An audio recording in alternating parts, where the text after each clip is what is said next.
దైవజనమ, ప్రతి వ్యక్తి కూడా బోధను ఎన్నుకునేటప్పుడు ఏ సంఘానికి పడితే ఆ సంఘానికి క్రైస్తవుడు వెళ్ళకూడదు. నేను ఎప్పుడు చెప్తాను, మన సంఘంలో ఇంటికి దగ్గరగా ఉన్న సంఘానికి క్రైస్తవుడు వెళ్ళకూడదు, బైబిల్కి దగ్గరగా ఉన్న సంఘానికి క్రైస్తవుడు వెళ్ళాలి.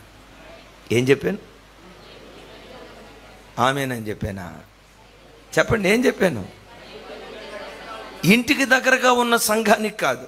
ఏ సంఘం బైబిల్కి దగ్గరగా ఉంటుందో, అపోస్తలుల బోధకు దగ్గరగా ఉంటుందో, ఖచ్చితమైన వాక్యానికి దగ్గరగా ఉంటుందో, కలిపి చెరిపేడి బోధ లేకుండా నికార్సైన ఆరోగ్యవంతమైన బోధ ఏ సంఘంలో బోధిస్తారో ఆ సంఘంలో ఒక వ్యక్తి కట్టబడితే ఎన్నడూ ఎప్పుడు జారిపోకుండా ఆ బోధే అతను బ్రతికిస్తుంది, ఆ బోధే అతని బాధను తీరుస్తుంది, ఆ బోధే పరలోక రాజ్యంలో నిలవబెడుతుంది.